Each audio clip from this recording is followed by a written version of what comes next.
Let me give it a second. I'll let people get on here. Yeah, we don't have it open for that. Well, we get too here anyways. You get enough guests here, you would never keep that thing overloaded.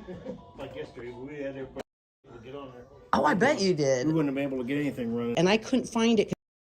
There, well, you know how you see in the very center, you see the beginning of the war and the end of wars right next to each other? Right. Well, if you follow that out from where it begins, January 16th, we're on the very tail end of that side. See, I was looking for that, yeah. And if you're looking at it, if you think of it more like, okay, here's the center, it's more like a ring. If you take the ends and went like this, the time period continues. So January is over here in this part, but when you open it back up, here's January clear over here. Oh my gosh, okay, yeah, I'll have to go back and look. 68 I know was the break point somewhere, and I couldn't tell you which month right offhand, but yeah. Okay, they had me looking up Hamburger Hill, like the time period for that, but I don't know why this person wanted to see. Maybe they had a relative, I don't really know. And their job is to create a way of camouflaging first initially all the defense contractors along the east and west coast during World War II. When they opened up, the war started, it was like there was a chance we're going to get aerial bombed and so forth. So they created all the netting that covered like Boeing and Lockheed Vega. And, is that this stuff? Yep, and as you're looking at right there, you can see the vehicles there. That's underneath the net. Oh, I see what you're talking about, yeah. Yeah, above the net there's actually what looks like farm ground. It may look like a farmhouse or maybe a small town on the very top of it, whatever was above that. So it completely would make this disappear. Yeah. So they couldn't. Is that what this is or not? That's actually This the aerial shot of them when it's concealed. This is one that the British were attempting to conceal right there. Yeah. So that it's not as obvious. Okay, gotcha. They then went to England. At that time, they needed to build an army to fool the Germans, thinking that we were going to go from Dover to Calais, which is the shortest point across the English Channel, only 15 miles. So they started creating dummy landing craft, and they started building tanks and planes, of course, armored cars, guns. Anything you can think of you need for that landing, they started creating. And then that was then given, from the air, when they fly over, they could see all this equipment on the ground, and they'd be saying, okay, this group's getting ready to grow. But it was an inflatable, right? Yep. I never even heard that such a thing was actual inflatables. In fact, when Patton got in trouble as punishment, he was put in charge of this ghost army. You got in charge of the fake ones? Yep. Yeah, and it was also Lynn because the Germans were watching. They could tell they were watching what he was doing. It brought the tension, thinking, yes, he's going to be in that wave. This group is going across. So when we landed in Normandy, they'd had all these units sitting in Calais. Well, instead of moving from there immediately down to Normandy, they held on to him because they still believed that force was coming. It took about a week before they realized we're not coming. And that Normandy wasn't a diversion, it was the real landing. And so perception is a big deal in the art of war.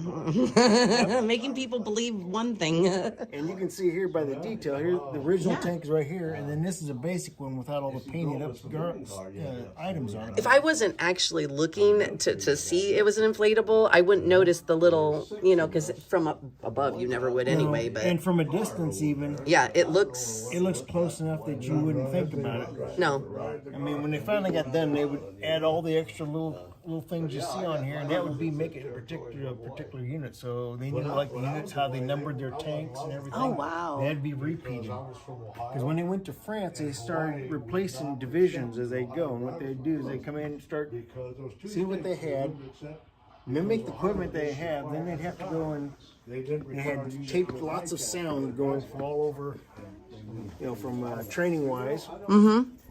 They did everything from building bridges to tanks moving down the road, moving across country and all that. And they took that sound then, and there's guys that ran that sound effect. They ran 30-minute magnetic wire tapes, and they'd run that all day, and that'd make it sound like something. Make it sound okay. But it wasn't complete yet, so they had to add radio. So these guys would listen to the unit that was actually they were replacing. They would then begin to mimic what they did. So if they did radio checks a particular way, they'd do them the same way. If they came on at certain times, they'd do the exact same thing, and they kept doing that so that by the time they took over, the Germans believe this unit was still sitting where it was at, rather than disappearing and moving That down the is road. so. I'm gonna have to remember that if I remember enough. Of course, then they would sometimes send them into town. They, of course, have to. They didn't have any patches of their own, so they whatever unit they wanted to portray, like the 5th here. Yeah. Oh yeah. They'd create their own patch, and they would then mark all the vehicles. They go in town and then talk loosely in town. Oh, really? And we know France had a lot of collaborators in there, because if you talked enough, somebody in France was going to talk to the Germans. So it was, even if you're well behind the lines, it eventually got right to where the Germans were at. Right, right. And that deception, their worst problem was they sewed on so many things at times that their uniforms were wearing out from being sewed. I bet. And I bet they all learned how to do it too. Men learned how to sew, didn't they? They had to learn how to sew. So, of course, this is a good shot here of the actual items there. And that's flown over. Now you see the tracks that are down there? For like the tanks, they actually took a Caterpillar tractor and ran it across the ground so it'd leave the tracks, and then they put the tank right at the end of it so it looked like it made those tracks.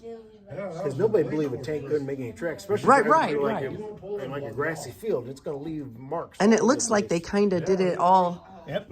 Like not just right here, they kind of made it look like they were moving around and yeah, they add to the illusion very much. You know, it's hard to fake people out when they're paying attention to you.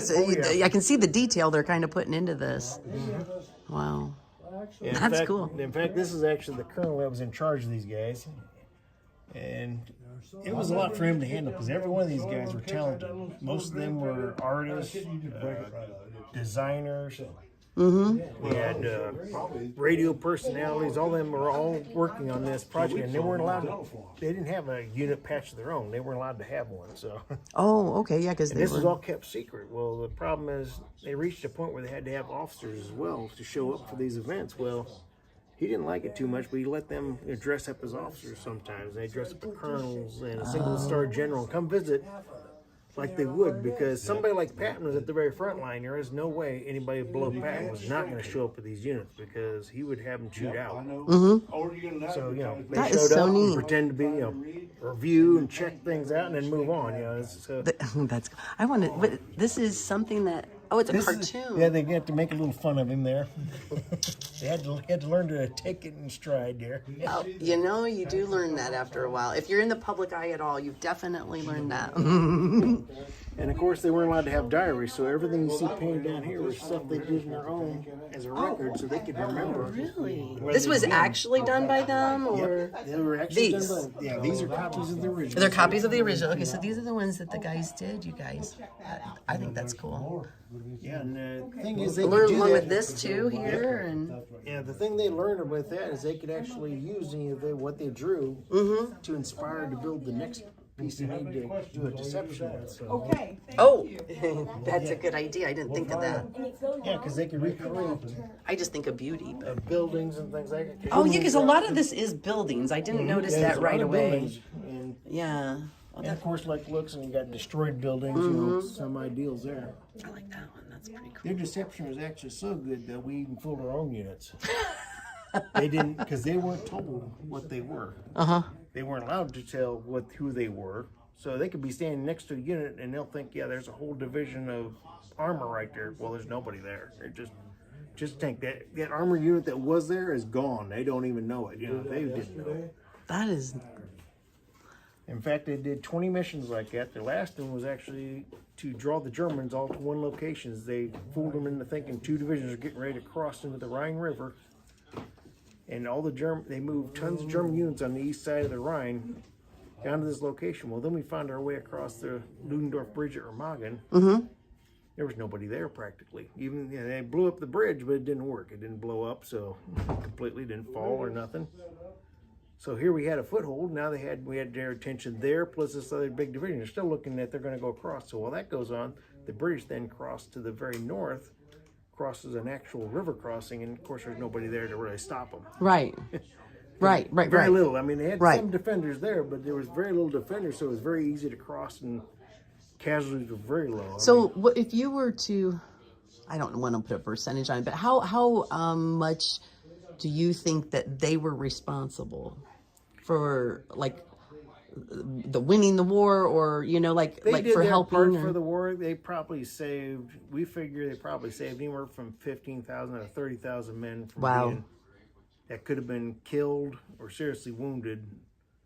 And especially on D-Day, they saved at least half that number, because Omaha Beach would have been completely lost for sure if those Germans could have moved their units down there. Yeah. It was very close. We almost didn't make it to begin with. It was that close. And then we had, of course, Utah Beach would have been in serious jeopardy, and so would Gold Sword and Juneau. So if they could have moved all those tanks from Calais down there quicker and got them there in those first few hours, we may never have gotten, the Normandy invasion may have turned into a disaster of the proportion that actually Eisenhower was afraid could have happened. And so, yeah, so that, yeah, and yet, see, I'd never even heard of them. You know, I mean, but yeah, it's amazing how little Yeah, and deception. they did actually more stuff, you know, drawing that, and you got a more of a typical day of drawing. They drew things like on their way over. And this is one of them that went across June 26th. And of course, here locally in Fort Wayne, we're honoring right now Bill Blass, who was, of course, a famous fashion designer. This is actually him during World War II, and he was called Smiling Bill because every place he went, he was smiling. He looks like he's a smiley guy. And everybody knew who he was. You just had to say Smiling Bill, and they knew exactly who he was within his unit. They knew who he was, you know. What did he do? Like, because I see he's got gowns and... This is, yeah, he started actually drawing fashion designs before the war because he was interested in it, because he was working with his mother and that, and started drawing that, and he continued to draw during the whole time he was over there. Rather than drawing what everybody else was drawing, he continued to draw fashion. Jeez. Sent some of it to like South America. He sold it for $25, which was worth a lot of money, because they weren't on full wartime footage, so they could still do dresses and things like that. Oh, so he could. I gotcha. Yeah. That way. Oh, that's when pretty he cool. got back from World War II, he had all these designs. So when he went to New York, he had a quick way to get started and going in a hurry. He had something to show for them. It's like, yeah, this is what I can do. He looks like he was probably pretty talented, actually. Yeah, everybody in the unit was very talented. Everyone became pretty famous. That guy's very cool. I mean, I just like that picture, but who was that? Arthur Singer. And of course, he's known for a painter of wildlife and books, and so, yeah, everybody's in this unit became famous one way or the other. Like the guys that did the sound effects and all that, a lot of them became special effects advisors for the movies. Some became newscasters, like a lot of the guys that worked the radios became newscasters and that for radio and things. I mean, they're very, very talented. So there was nobody. This was taking the cream of the crop for America to use. That's kind of. In fact, some was funny. You know, the guy. I know that. I was going for that one next. Yeah, there's some cartoonists in there. There's some that, I got that. And they did get the Congressional Gold Medal, though, to honor them. This one's, I like that one there, too. Right now, they're waiting on them to get making the medals right now. Next year, they're supposed to be getting the actual medals for all of them that are still surviving. Oh, really? Oh, here we go, because that's what this is right here, honoring their legacy. This time, it was going to the Senate, but it did get finally passed. It is passed. They're now waiting on the production to get done, making the medals themselves, so. Oh, that's pretty cool. I just wanted to make sure to get that in the video. Oh, sure, yeah. And then down here is actually one of the pictures of one of the guys. He's actually acquired what is called the German stick grenade case, and he's using it as a painting kit. Oh my gosh. Yeah, on the other side, there's actually a picture there of an actual stick grenade case, what it actually looks like with all the stick grenades in it there. That's pretty neat. But they'd acquire little things they need to carry stuff around. That's normal in the military. We change anything and do whatever we need. So yeah, well, empty ammo boxes become y'all carriers. Are like either hillbillies or rednecks, because that's what I do, and I think that's what the rest of us do. Yeah. We just make it work. Oh yeah.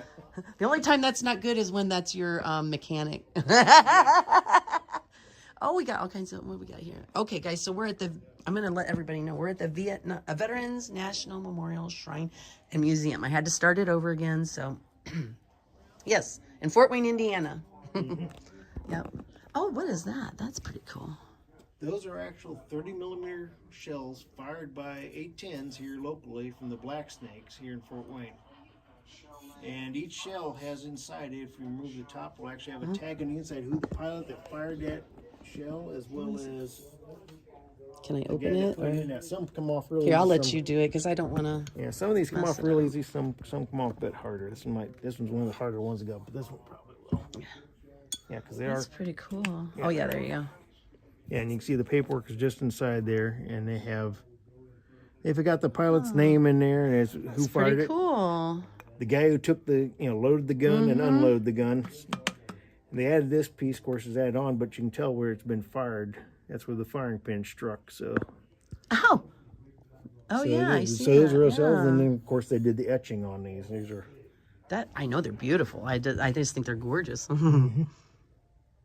I don't really have a place to keep them right now, but they are pretty cool. That's a real torpedo.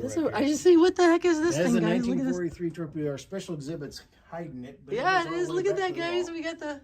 Oh, it is all the way in the back. Look at that. Yeah, it was one of the worst torpedoes of World War II, and then became one of the best torpedoes we had. I suppose it's against the rules to go sit on top of the torpedo, huh? Well, this one doesn't have any explosives in it, thankfully. The warhead is empty. I could just see getting a picture riding on the torpedo, you know? Yeah, but it weighs almost 1,000 pounds without gosh. or the warhead in it. So. Oh, I can't even imagine that coming at me. Well, it took 15 veterans to carry that thing in here. 15 what? 15 of the veterans, they carried this in the They carried that in? Yep, oh my gosh. In about the 60s or 70s, they came in, they carried that in through the front door there. Wow. Which for them, they weren't very young men anymore. So. Well, I was going to ask. Yeah, when you're in 20, you ever see them in the movies in their 20s, there's like just a few guys doing this. But that was a lot of hard work. Yeah, yeah. Yeah, believe me, I'm 51. I know. Once you start getting, the older you get, the harder it gets to do stuff. Yeah, I know. This is really nice. So we got are these, because this is for all the veterans, right? Yeah. It's not for. Yeah, this was actually created in the late 70s, early 80s. And this was the patches we had at the time. We do have some unique patches amongst all these. But we actually have a lot more now, and we're actually going to create a new board when we move into the new museum next door. So that should be coming hopefully this October. That one's kind of cool. I like that. I just maybe it's just because of like the colors and the little dragony thing, but that's pretty cool. Do you know what that is? Let's see. What does it say? 554th parachute. That's why it's got like a flying like. Lion or something, yeah. I'd say like a flying panther almost. Panther, yeah. Oh, yeah, I bet it is like a flying panther. That's pretty neat. We even got the SEALs from SEAL Team 6, which is before they became known for what they did. Oh. Yeah, we got SEAL Team 6 here, which is... Oh, yeah. Oh, that one's cool. Yeah, it's easy. The easiest way to track on patches is for the Army and the basic ones for like the Air Force, because they, the basic big Air Force groups are easy. But when you start getting down to the individual wings, there's not a whole lot of records on them because there's so many small squadrons that have patches. And there's a Marine Corps amphibious. Yep. Yeah, we got a good number of Marines there. We even got the famous 1st Division at the very top, both versions of that's. Oh wow! This one the colorized ones for the dress uniform. This one right here is that? Yeah, that one's pretty cool. Yeah, the blue with the Guadalcanal, that's the very first one, and then the one below it is for wearing on the uniform out in the field, so that it wouldn't be seen so easily. Right. Oh gotcha. Oh yeah, that makes sense. Yeah, the subdued patch. They used to wear the colored patches in World War II, but after that they created the subdued version, so you didn't have to stand like a sore thumb. I see a U.S. Marines that has a cat. And then that's funny because I always think of the Marines as having that big bulldog. That one's a special one though, because that's for aviation Top Gun pilot. It's a special patch right there given for the best pilot in the Marines. Oh, I gotcha. Okay, I just that's unusual to me because I'm used to them. Doing the. They still do the bulldog mostly. Yeah, the bulldog. Yeah. That is their favorite. Oh, cavalry, armored cavalry. Yeah, the Black Horses, as they were called in Vietnam. Pretty cool. Look at that, guys. That is USS Frontier 80. Huh. There's just a lot of cool, really cool ones. I like patches and stuff. Oh yeah, you got griffins. There's a dragon. Oh, yeah. down Oh, here, that's cool. Griffin up there. I like that one. That 11th Airborne is the one that just reactivated here after what has been deactivated since World War II. Just reactivated in Alaska. And Oh, they're really? airborne. Of all places? Yep, airborne unit in Alaska. So Huh. it just reactivated. Oh, I gotta get one more of that. That's pretty cool. Little bee, little hornet. Now there's some cool stuff in here. You know, I think everybody, I say everybody, but I know I always have, a lot of people have a fascination with, as much as we hate war, we have a fascination with it. And and World War II seems to be a big one. It's like in every Well, it seems it's actually culture. considered the perfect war. It was good versus evil as far as yeah, concerned. yeah.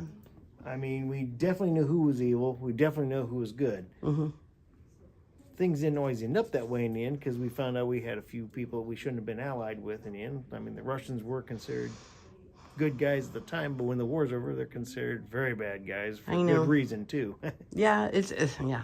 What is that? That looks like something out of... It's a flight helmet for a helicopter. This is actually for the rescue diver, for him to wear so he can talk to the pilot and co-pilot. Okay, I wonder, as I say, it looks like something out of Star Wars or something. It's kind of... Yeah, it looks like the stuff they would wear in the movie, you know, or... Yeah, this guy here, he did rescue diving in that, so that was his job. Oh, with the Coast Guard. Oh, and his diver suit. I see. It's got all of it. That's pretty cool. Yeah, we especially need down with the Coast Guard because they do a lot, and they're always in peacetime doing it. I don't know how many people's been rescued by the Coast Guard, but I know that bunches of them been and would have been gone, you know, if it wasn't for the Coast Guard being able to get there and help them. Yeah, we usually think of like, are they actually a branch of the military, the Coast Guard? Yeah, they're actually considered a branch of the military, and that when in peacetime, they go on the lowest side, but when it goes to war, they actually move up in ranking of importance. Because they're actually, that's when they're put under the control of the Navy, so. Okay, gotcha. Yeah, and they had been in World War II, they were actually used. They were used in Korea, Vietnam, so there were small units in each of those. I mean, we used them in during the time in the Middle East when we were in Beirut and things like that. The Coast Guard was actually doing a lot for us, you know, so. I'm trying to see if anybody's saying anything. Let's see. Oh, we got Japan up there too. That's pretty cool. That was done during R&R time from Vietnam when they came. They got some rest and relaxation in Japan. Is that where they would go to relax? Is that what you're saying? One of the places. Some went to the Philippines, some to Japan. I mean, and the guys needed a break, you know. Oh yeah, for sure. We got an interesting piece right here. Oh, what's that? This is actually a replica of the M16, but this was actually used in Full Metal Jacket, the movie. This is actually a movie really? prop. Guys, you hear that? Full Metal Jacket. It fires blanks. Oh, let me ask. Fires blanks? Fires blanks just like the real gun does when we fire a weapon. Weighs half as much. That's why Rambo, when you see him run around 2 M60s. Yeah, I know. I always wonder about that. They weigh half as much. Thank goodness, because I actually was an M60 gunner. We did try it just using one. We didn't try two. It was enough to hard enough to keep under control. Somebody wants to know if you have any Desert Storm stuff. Oh yeah, that's what they. Oh, right here. I didn't even. I missed it, guys. Sorry. Yeah, I know somebody that came back from. I'm almost positive it was Desert Storm. And he came back and he just had such a hard time because he couldn't see he had to have sunglasses on inside from the light, just all kinds of problems. That's why I wear these with sunglasses protection because my eyes are shot from Iraq. So there was all kinds of stuff that he. So what is this thing here then? This is actually a practice round for the M1 Abrams. And it actually fires.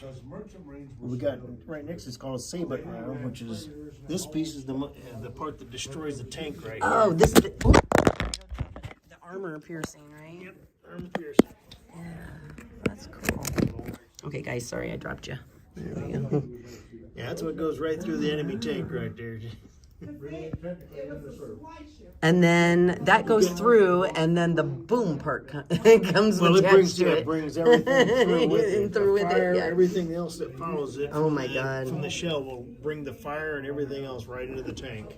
And then they were of course, the brown Yeah, for they're sure. called the chocolate chip uniform. Chocolate chip. Yeah, a lot of guys call that because it looks like chocolate chips on the uniform. But and this dark thing was actually a test design where they tried to do a thermal uniform they could put on at night to hide them from thermal imaging. Right. It didn't work as well as they liked. It turned out not to be one of the designs that worked that well. They dropped it after this. They no longer use that as a uniform piece. Right. Gotcha. Oh, what's this up here? We got the playing cards. Most wanted playing cards, guys. Look at that. That's pretty cool. Did they actually use those? Oh yeah, we use it. It's just like in World War II. It was a way of identifying guys. They could, you could play cards, but at the same time you could remember the faces and that. Oh, so we know okay. who we're looking for when we're through. That's it's kind of like a memory reminder while you play. Yeah, when we went in 2003, those came in real handy because we were able to then just say, okay, here's Saddam Hussein looks like this. His sons look like this, and we can recognize because they were people we were wanting to pick up quickly when we moved in. And of course, they were going to try and blend in. Try and disappear on us. So let me ask you, did you guys play a lot of cards? Oh, yeah. For real. I mean, because I know in prison times. and stuff, when you have downtime, when you're ever with a group, it seems like people play cards. Yeah, guys are already playing cards. What game they're playing kind of varied. But yeah. We did play a lot of cards because it was easy to get playing cards. No, are you from Indiana originally? Yep. And Euchre, right? Euchre? Oh, yeah. See, guys, I know Euchre. Yep. Played the euchre a lot. Liked playing euchre. That was always fun to play. With the event of computers being available, though, and of course, that allowed you to get a little more. So some guys had, had computer games. Some guys actually brought along. Like when we went the second time to Iraq, they brought along their PlayStations and Xboxes with them. Because in the home base, when you get back inside base, it was something to do in the base. That was your downtime. But when you went out, you wanted all your concentration right there. So. My grandpa, I'll be honest, I'm bad that I don't know exactly when he served. I'm sorry. But I've read some of the stuff that he sent my grandma and stuff that she remembered and the way that she talks about him. And she always says it was so good that Grandpa never went to war. Like for real, go to war, like into the battle, she said, because the man could not hurt a fly. And she's like, he wouldn't even shoot back. He just let him shoot him. I mean, that was how my grandpa, But and some of the letters that he wrote to her about how much he loved her and how he was thinking of her and just I don't know, it was pretty sweet. I mean, I had a rear job in considering mine because I was actually back in the rear, so I never went outside the wire, but I always could at any particular time go out. If they need me, there was a couple of times I was prepped up for a mission, and never happened. It happens, but that's part of the mission. I mean, if I need to go outside the wire, I went outside the wire. If I didn't need to, there was no point in going out there because there's no point in making myself an extra target. Right.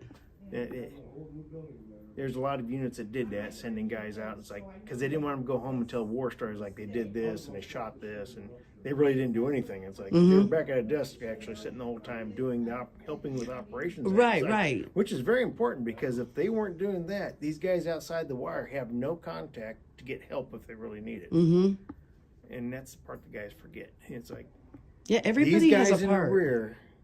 In the rear areas or in the base areas are part of the contact to keep these, because if you watch how guys get desperate out there is when they've lost contact and they have no guidance there to help them. They have to go on their own, but it's let's face it, no guidance means you probably not having no air power protection, which is our big advantage. Probably no night vision possibility because you could run out of power eventually on all your equipment.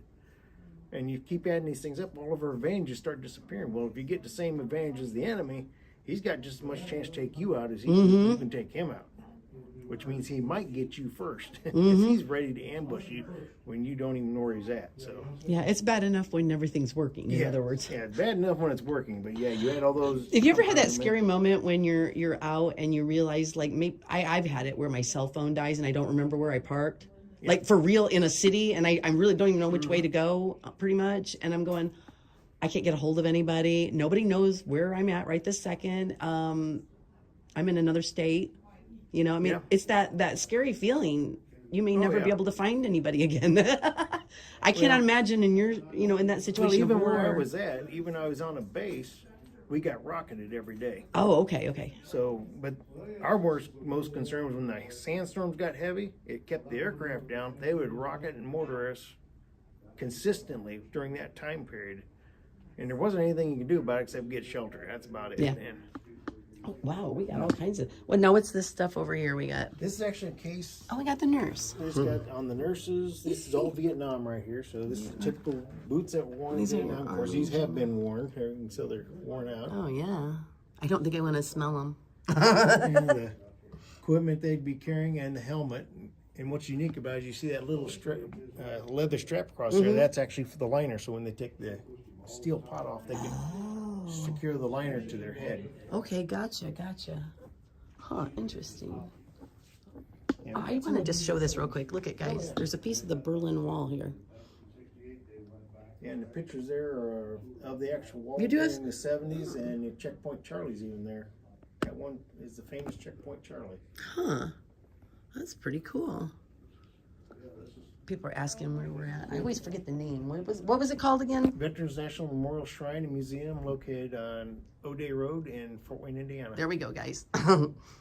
And, oh, some people said they still have some sets of those cards. Oh, yeah. Yeah. They're floating around, and they go out for sale now. Ooh, what was that used for? That was actually given to some of the guys were given this. These are Montagnard crossbow, and it's given by the Montagnards, which were what you call the hillbillies of Vietnam. Okay. They weren't liked by South Vietnamese because they were in South Vietnam. They weren't liked by them because they were hillbillies in a sense. North Vietnamese hate them completely. And they would execute these people on site because they worked with our special forces and they were very loyal to our special forces guys. Okay, These so our they were best Vietnamese allies. people is what Yeah, you're they were saying. very Okay, loyal. gotcha. Yeah, they were very loyal, but they considered them to be separate for some reason because they lived in the hills. So Right. Just like hillbillies. like some around people here. are about hillbillies here even, you know? I mean, yeah, I gotcha. Kind of discriminated against them. Right.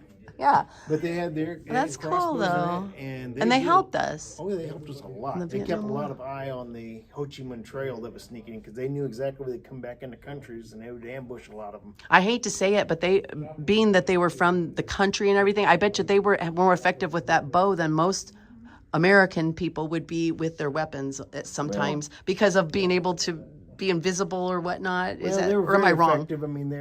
I mean, They're very effective. they I bet were with those effective in things. hunting, you know. Yeah, and yeah. We were very effective with our weapons. Yeah, I didn't as mean well, to. but But I mean like because they were actually lived in that environment and yeah, it could was move their advantage around. because when they had to cross their Right. mountainous areas, That would help they you would- guys to have that advantage, I would think. And being that we got along with them very well, we treated them very well. They enjoyed us being there, Yeah. and so they'd helped us out a lot. In fact, a lot of them had to leave Vietnam. We helped a lot of them get out of Vietnam because the North Vietnamese would kill them Oh wow. Okay. because they were considered loyal to the U.S. Anybody that's found really loyal to the U.S., they executed them or had them go to training camps, which of course you might have been killed because they're going to torture the heck out North of you. Vietnam. Yeah, definitely. So Yeah. they did not treat them very well at all. Guys, because I'm a dog person, I gotta put the.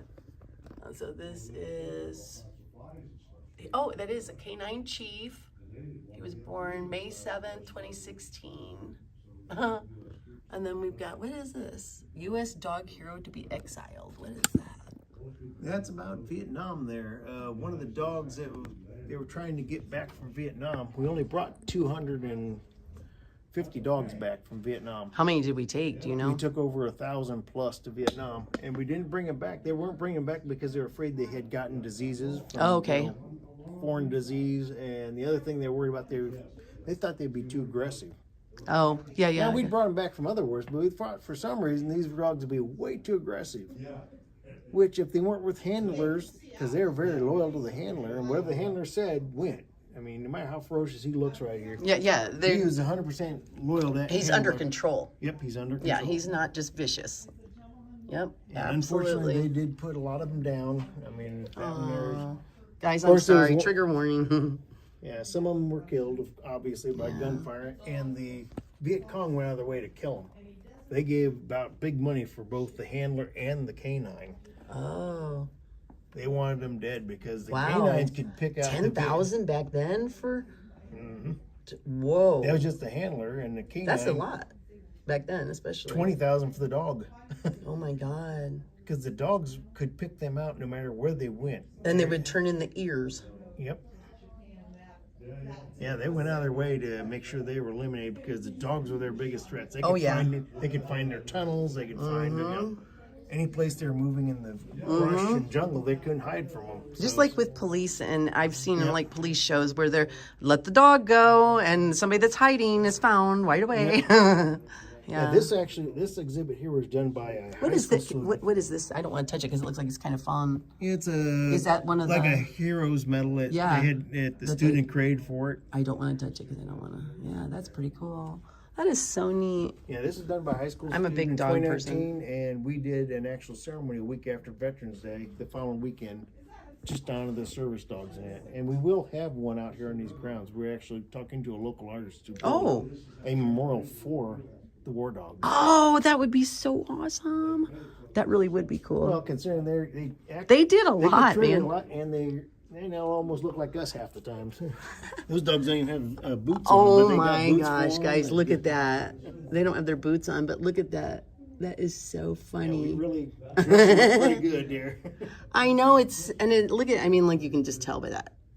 I know how much, like, just when you're at home, how much a dog can mean to you. So, like, being in wartime, I cannot imagine. I think I would probably still be living there. I mean, I'll be honest. I don't know how soldiers were able to do that. Well, they always had lots of pets, even World War II. They had lots of pets and it's used as mascots too. So that didn't even include the mascots that are being used, and those were morale boosters. Yeah. I mean, they pick up a puppy, and next thing you know, everybody's got this puppy that everybody takes care of. You know. Yeah. Puppies, cats, birds. Yep. Oh, that's pretty neat, though. This is some really cool. Yeah, these are actually Chinese original Chi-Com rifles, SKSs, made in China. It's the AK-47, really. And the one at the very top was actually captured in the largest cache in Cambodia. When we went into Cambodia, it was in a 5-acre area. They had tunnels buried 10 deep. Wow. So you had like 10 stories of tunnels, and you had all kinds of equipment. This is part of the original equipment that was in a Cosmoline to protect it. The one right here was actually this one got hit while they were trying to get to the base. They actually hit a bullet. It actually hit the barrel there. You can see it dig in the barrel. And that's where it struck the barrel. That's pretty cool. And the one that's not complete at the very bottom was where one of our board members, he was actually walking at a river, and he stepped on this and thought he stepped on a booby trap. And turned out, this just popped up, and it turned out that was all left of it because the rest of it rotted away in the water. Oh my gosh. Thankfully, it was just a false trap. So this thing caused somebody to almost like he thought stomach went down. Yeah, he thought he was going to get stuck with booby traps because there were lots of them in Vietnam. That would be the scariest part, is just walking. Yeah. Seriously. Of course, we got a grease gun there. Oh, there's a can opener. That's the can opener? Seriously? Yep. That's a P38. It's all the bigger it is. They call it a P38 because it takes 38 times, and you can open up the can. Oh, okay. And that's the flashlight. I like that. I'd hurt myself with that little thing because it looks awful sharp. Yeah, it is good sharp. It does fold over. The only thing is, a lot of guys carry in your pocket, and they'll tear a hole right in your pocket where your keys are. Wait, what is that thing right there? Is that a submachine gun? Is that what that says? Yes, that's the grease gun, as they call it, because it looks like a grease gun. It's a .45 caliber submachine gun to replace the Thompson submachine gun. They started in World War II, but didn't completely take over the Thompson until Vietnam. And this is mainly carried a lot by OSS, and of course in Vietnam it was the tankers. They carried a lot of these. A lot of people don't realize there was a lot. I didn't realize that. Yeah. I have a question about horses. Do they have anything for the horses that were? Oh yeah, we get towards the back. Towards the back they have it. Okay. Yep. We have some cool stuff here, guys. It's a lot to take in one shot. Look at all these big things. Yeah, it's a mix of shells from different eras, even. Precision about Went wherever. That's cool. Big bomb from. That was actually a practice bomb. They actually sat outside that officer's office. His troops gave it to him as a. Oh, that's neat. Yeah. And this is the Korean. This is Korea. The camera would be shit. Yeah, we even got, well, even though these aren't necessarily all from the era they actually came from, because these were all used during that period. This 1911 right here is actually a World War I pistol that was used in World War I. It still has the original ammunition behind it, right in the box. You can see the ammunition in 1917. So that was back from one of our founders' friends brought this back. Wow. Now, I have been asked many times about the railroad. From Korea, it's out of a Korean railroad, and what that is a troop had lost his bayonet, and he used that to fight with in hand to hand. Okay. It makes a good backup weapon, 'cause Yeah, it would. It would. anything you could use to protect you. Yep. It was a good weapon. For sure. Okay. That's pretty neat. Oh, these always just look intimidating when people wear those. Oh yeah, they do. Yeah, and this case actually honors the Frozen Chosen, as we call them. Oh. These are the guys who were at the Chosen Reservoir, mostly Marines. Now, it was one whole Marine division plus a small brigade of Army, because the Army was on the east side of the reservoir. They were on the west side. 40 divisions of Chinese came down on top of them. They almost wiped out the whole Army side completely. And the Marines then managed to recollect themselves and fought their way back to Wonsan. Oh, wow. And they collected up the army, and they all made their way back there. There was a lot of rough stories went through there. Oh, I bet. And that was their... That was the actual temperature, was minus 40. At Thanksgiving, it was minus 80 with the chill factor. And Oh, this is the day they actually attacked was on Thanksgiving. The Chinese attacked on Thanksgiving. But they had stuffed olives, Yep. sweet pickles, shrimp Well, cocktail. these guys were looking to go home, so they didn't have any of the warm gear they should have because Right. they left it behind. Because MacArthur already told them, you're going to go home after Thanksgiving. You're going home to parades. So they didn't bother. A lot of units didn't bring them because they'd been extra gear they had to carry, so they didn't want to mess with them. Ooh, there's their meals. And I see you make it look so good, but then I see these cans of food. That's actually pretty good. Frankfurter chunks and beans and tomato sauce. That sounds like weenies. Beanie weenies. They're actually pretty good, really. Pulled this trigger, this piece of flint would hit this. There's a lot of unusual items here. And of course, these are two planes that were handmade by a veteran. Oh, wow. And I've had many people tell me they're not exactly the plane well, you're hand making them. You Yeah, did yeah. the best you could. Yeah, no doubt. That is really cool. And when this caught fire, Ooh, I like that. What is that? That's actually called a blood jet. And what that was, it would be inside an aviator's jacket. And if he went down in China, he could give this to a Chinese civilian and say, hey, can you get me back to my base? We will pay you to get me back. Okay. And that was a promise. So it was like a promise of payment. Promise of payment to get the pilot back. But there's one catch to it. This was also guaranteed death by the Japanese if they caught him with it. Okay. If the Japanese caught him and anybody with them that they thought was with them, they would execute all them people. And many of them, So put it their lives was- on the line to do that. Yeah. Gotcha. A lot of them were executed after they found out they had gotten a pilot back. So, War's never suspected. pretty. No, it is not. Nope. Oh, it says slap the Jap. Yeah, we're not politically worried about. No. politics here. I'm not either. You got to see things as they really are. I don't. Politically correct means lying. Yeah. To me, it means. Oh, yeah, It it means does. changing things, and I want things the way that they are. So what was this? There's a special rally here, fundraiser here in Fort Wayne. Okay, so last year jobs found for. Oh, that's cool. So yeah, because I know like and we have times in our country because we face these a lot of different times where like the I'm trying to think here how I wanted to say it. So like the Japanese Pearl Harbor or whatever that happens, and then you have people who they scare the bejesus out of us for them to be here, for security reasons, whatever, and we have to put them maybe in internment camps is where we put them and stuff like that. There was the internment camps for the Nissan Nisi Americans, which were the Japanese Americans. Some of them second generation, so they were pure Americans that we put in camps. Yeah. Yeah, they actually, though, a lot of them then joined the armies and so forth when they gave them the opportunity, and then they were sent to Europe. They were actually considered one of the highest decorated units in Europe. They had the most Medal of Honors in the units. I mean, wow. these guys fought like tigers. You know, they put their lives on the line to prove that they were real Americans to everyone. Oh yeah, I bet because they did have something extra to prove. Yep. You do, yeah. I mean, like, We hear about the black Americans trying to say, we proved, but so did they. They had to prove. In fact, they had to prove after they got, because their family was still in an internment camp. So they're, in essence, their family's still imprisoned in the United States, which is a weird thing to say. You know, they weren't prisoners of war, but yet here they are. But they were contained. kind of. Yeah, they're contained for their safety. Yeah, for their safety. Yeah, I know it's one of those things where you know the truth of it isn't always pretty, but No. yeah.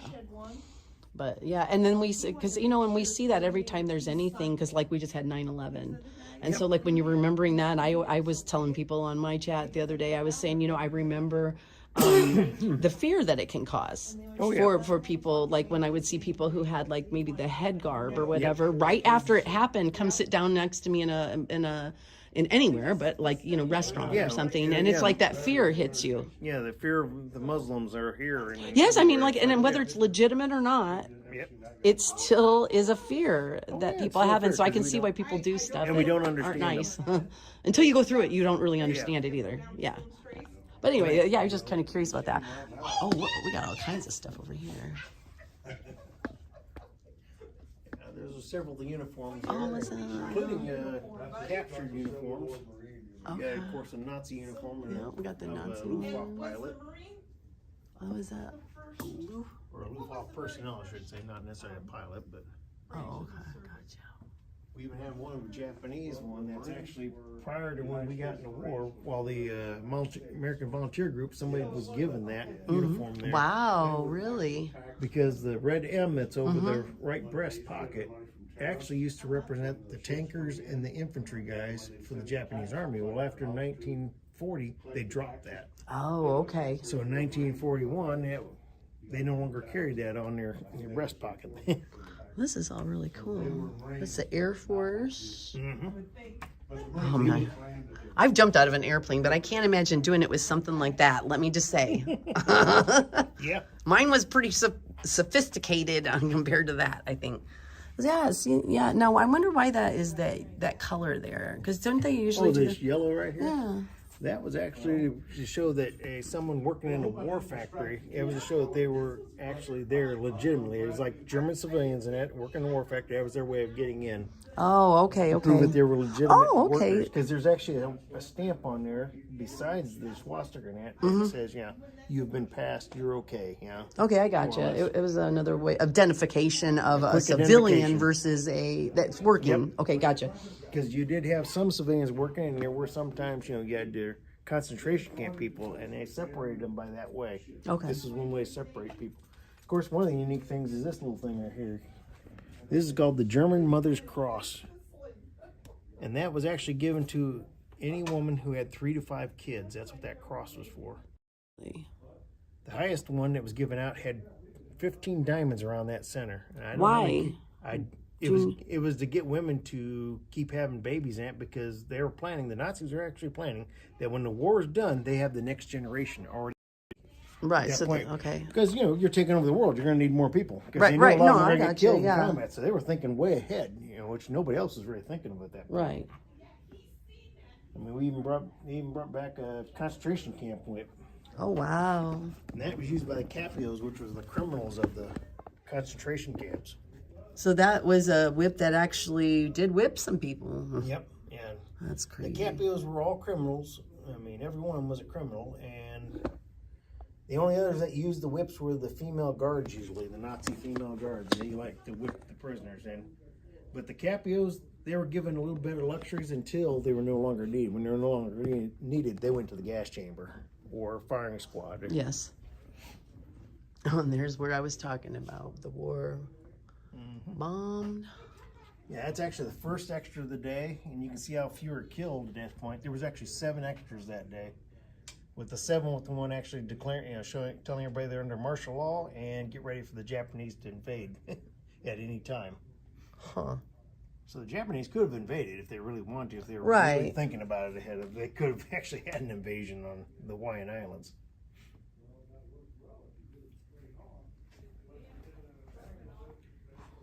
Yeah, this is part of the Far East diplomacy. That's pretty. That's a unique piece of trench art. And this one is the only Far East piece of trench art we have, and it's very rare to find any Far East because this is from one of the gunboat guns. Oh, really? Look at that, guys. That's pretty cool. Yeah, and they create trench art like that by taking a simple punch and they beat it inwards. So what you see in the smooth surface is the very outside of it, and they beat that inwards to get the image they want. That's pretty cool. The guy that's actually part of his ship actually, he was in during the service before World War II. When World War II came in, he'd already gotten out before World War II started. This ship was still stuck in Hong Kong. Oh, really? So when Hong Kong was invaded by the Japanese, they ran to the Philippines, which then they were told to go south to Australia. They made as far as the Java Sea. The Japanese torpedoed and bombed it. Well, when after the boat sank, they saved one man, happened to be from Fort Wayne. He Oh, was really? the only man saved. They machine gunned everybody else in the water. Oh, And then wow. he spent all of his time in the prison camp in Japan and died there. But he told the other POWs what had happened to this ship. because Really? Nobody really. Interesting. Wow. And from Fort Wayne, Indiana. Mm-hmm. That's pretty cool. It's kind of a sad thing. It's to hear, sad, but it's... But I was glad at least somebody was able Yeah, to that tell somebody what was had able to happened tell. because all they knew was the ship was lost. They just didn't know what happened. Mm-hmm. And That's pretty neat. What is this thing here? this is actually a heavy machine gun from the French Army. It was bought by France. It's made by the Hotchkiss Company. Fires 8 millimeters. The way this is actually set up like this is actually designed where they can fire this gun from one trench right into the other trench. It'll literally arc itself right into a trench. And they actually use a gun like this to, when they were first training troops, when we got over there, they were showing them how to, they'd drive under, there'd be an officer in a vehicle standing up in a vehicle and drive under that gunfire with this arcing right over into the next trench. Oh, really? It'd keep the Germans' heads down. Oh, I You couldn't bet. move it was very hard to move this gun forward. It weighs 111 pounds. So. Do you mind if I touch it? Or? Oh, no, you can touch it. Oh, yeah, that isn't moving. It's not being picked up. Yeah, and this is one of It's the heavy. rare items of World War I that's air-cooled, not water-cooled.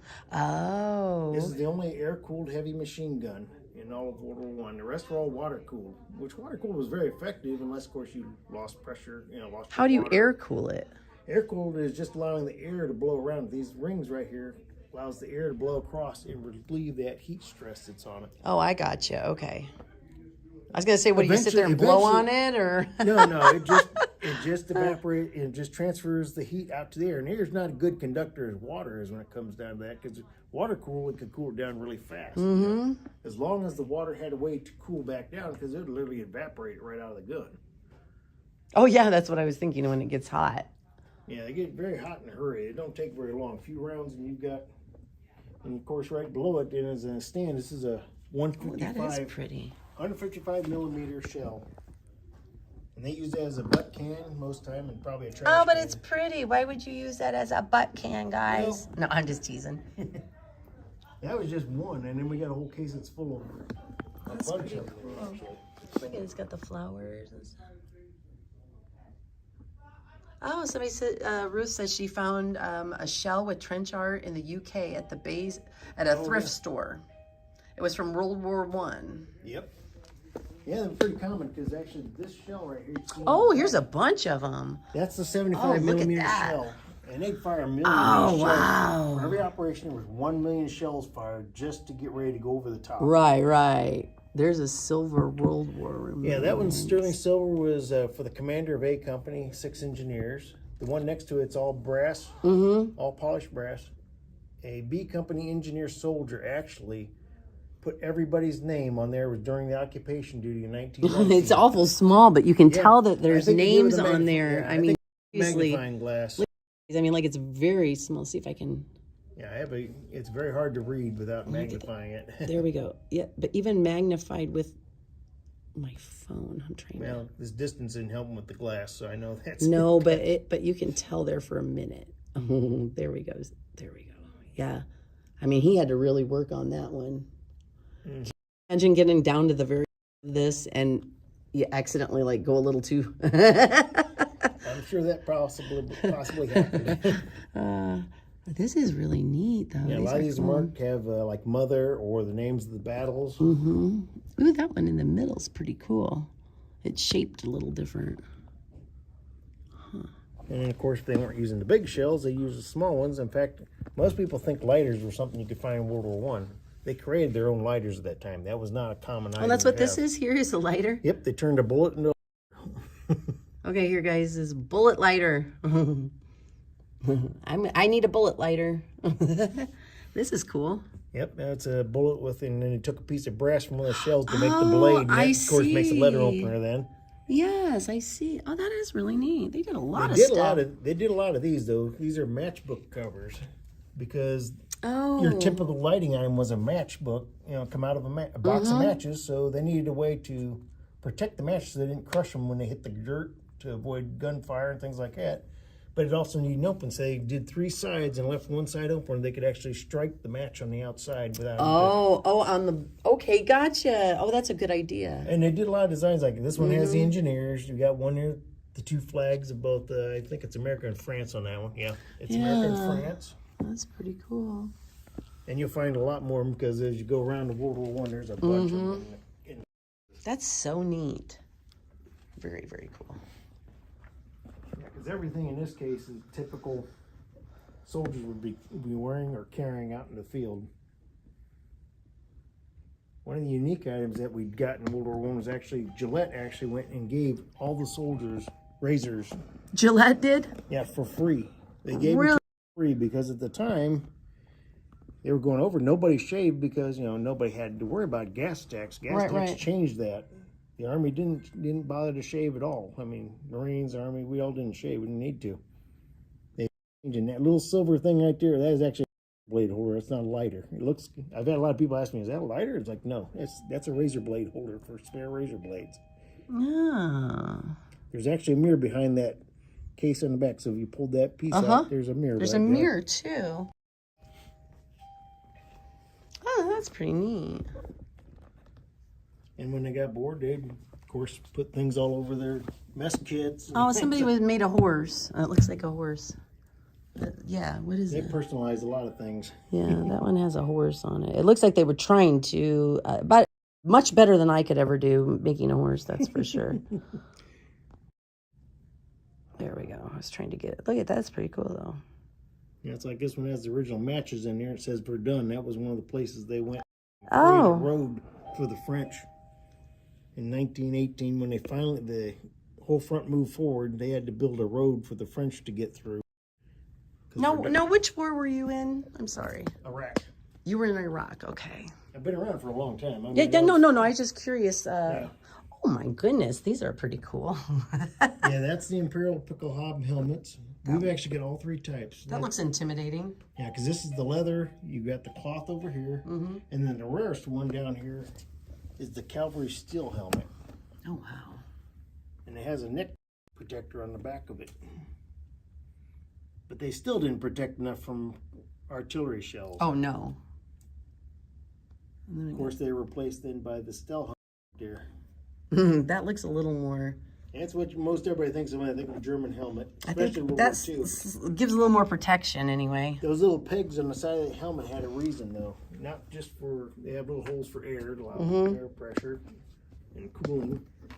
Those pegs are actually designed for the guys who volunteered to be the first stormtroopers in World War I. They were called stormtroopers, and they'd wear armor from head to toe. So they wore a 7-pound faceplate that attached to that helmet right there. Oh, wow. They'd be completely armored. They'd be armed with pistols, hand grenades, daggers, bayonets, and one guy'd have a flamethrower usually. There'd be 7 to 8 guys. like, They'd move forward on a certain point in the trench, and once they opened that trench right up, everybody followed right on through then. And it worked very effectively in 1918 at first because they were breaking through to Paris. They did good until they ran to us. We didn't know we were supposed to move. You weren't. U.S. Army was not in the told same you. game plan as everybody else, so we didn't understand what they were doing. We didn't understand we were supposed to move out of the way when they come through, but kind of messed the Germans up. Messed them up just a little bit, huh? And that fake tanks and stuff just drives. That just amazes me how much they put into it. It wasn't just simply they put some blow up things there. I mean, they really did some detailed work on that. Oh, what's this one here? That's actually a buddy of theirs up here. That's Warren Finger. He was actually with the infantry. One of the engineers, as the rest of them were. He's locally here, but this is his actual uniform right here.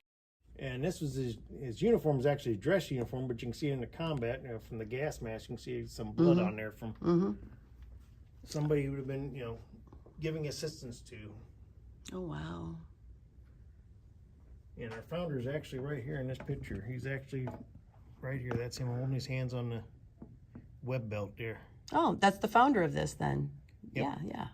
That's pretty cool. Yeah, he's also the one that wanted to make sure every veteran was not forgotten here, which is our mantra. And also the way he set it up, this ground is owned. Everything from this museum and ground is owned by every veteran in the United States. Oh, really? I didn't know that. Yeah, our board is actually just caretakers. They're the actual owners. That's Is really the way cool. he set it up. I wish my buddy could have come with me. I really do, because, like I said, he's Marine, but we've gone to a lot of these. There's kind an of interesting things. piece we found in one of the uniforms. An actual piece of hardtack. Which is the food, right? The biscuits they had to the eat. Biscuits. It's still edible. You think, huh? I tell you Oh, what, it you can actually take the is. first bite. It's still edible, and I've seen guys even eat Civil War ones that hadn't been lacquered, but I wouldn't eat it because it had much flavor. But the 6 engineers, when they did some work for the French to get through Verdun area, they actually got pieces of the fort, concrete off the fort itself that that the French had so hard fought to defend in 1916. Of course, looking at their helmets, you can understand why they got massacred so bad. Yeah. They got blue helmets. Everybody else I has saw got, that. it's got olive, brown, gray. Yeah, the only ones No, with they're the- blue. they're Well, the nice French pretty blue. are flamboyant, aren't they? Oh yeah, they love being. I've been to their France, uniforms. and I got to admit, I did like France. Oh yeah. And I've always been told the French people were just so rude, right? And everything. They're like, don't even ask for directions. I asked for directions. Everybody was nice. People were just so friendly there. I enjoyed it. There are some rude people, but you Oh, find them everywhere. Yeah. Try New York. Yeah, they even brought back a piece of Belleau Woods, which is one of the famous battles of World War I. In fact, the Marines became famous and known for Belleau Woods. Just a piece of one of the trees, some bark that was left of a tree. That's pretty cool. The Doughboys. What are the Doughboys? The Doughboys is any World War I soldier. They were called the Doughboys. Got picked up from a slang type, because when you think of the Doughboys, you think, you usually think when you think of a doughboy, you think of the Pillsbury. Yeah, I do too. Pillsbury Yeah. Doughboy. Yeah.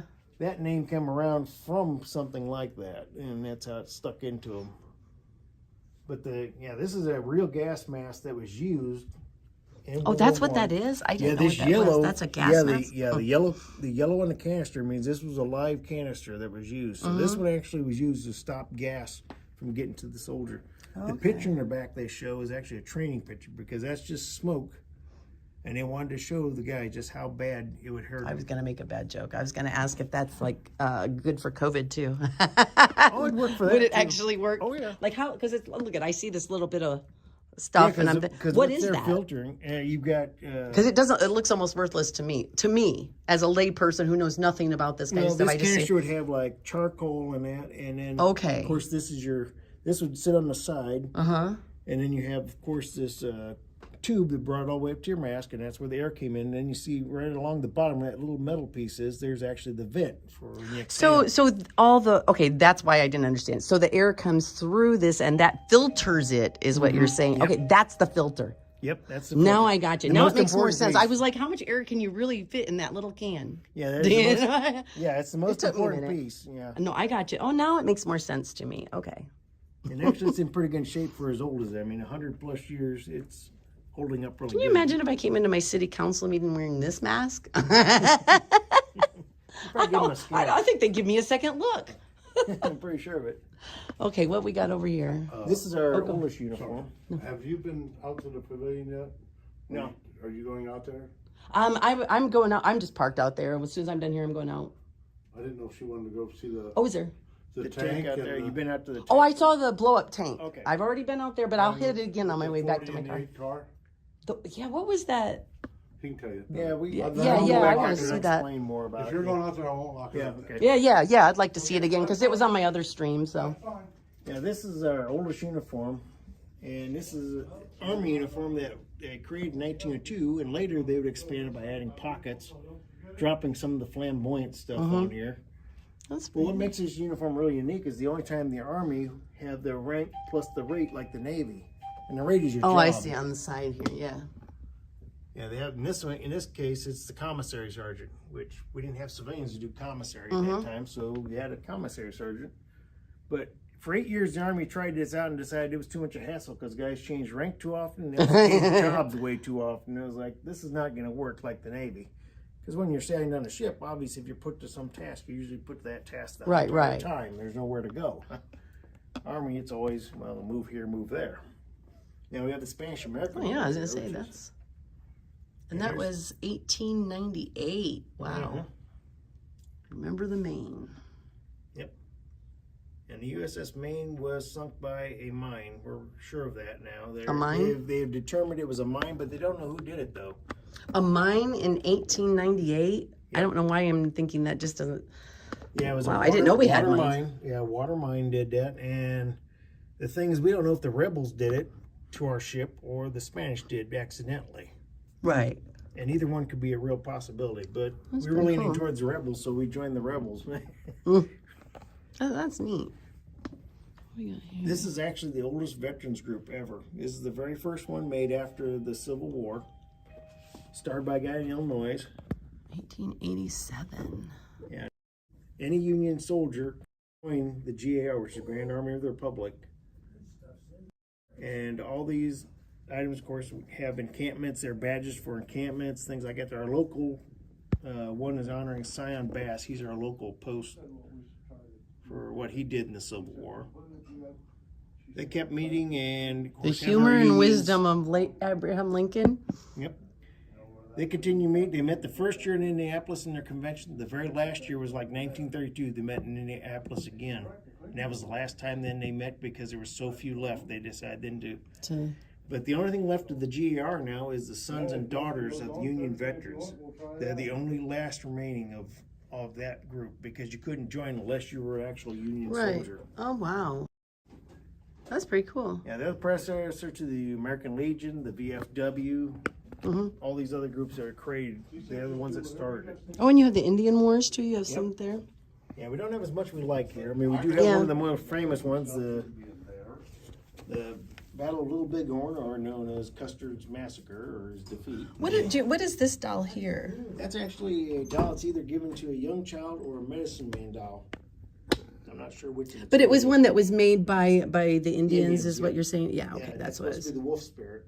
Okay. You know what? I'm from Niles, Michigan. And Oh, yeah, in I've been Niles, through Niles. have you? Okay. So Niles, Michigan, I don't know if it's still there, but I know by the library, there always was a really nice little museum-y kind of thing, Okay, you know. yeah. They had a bunch of different stuff, but because we were where the Bertrand Indians were and all that, there's so much Indian preserved. Right. Indian, I don't know what the right word, like history and stuff, Yeah, different they're artifacts. And matter of fact, I could go in my backyard and find Indian beads, and you know what I mean. If you dug up, yeah, that's pretty cool. This is the only other Indian we actually got up here is Red Cloud, and he's actually one of the most famous Indians that the Army would run into because he defeated the Army every time. Did he? The only way they could actually get to stop with him was to actually get a treaty, and he was actually located in Iowa. And there's a town called Red Cloud, Iowa. It was named after him. That was where his tribal village and that was. Oh, I didn't know that. And only when they had finally come to a treaty was the only way they could end it because he used every bit of the terrain against the Army. Every time they tried to do something, He'd outsmart them. He outsmarted them and beat them pretty bad. So there was an Indian that was capable of beating the Army every time. Every time. You always hear about well, the Indians win every once in a while. No, they did. win That every one did time. pretty good then, huh? Of course, the famous McClellan saddle.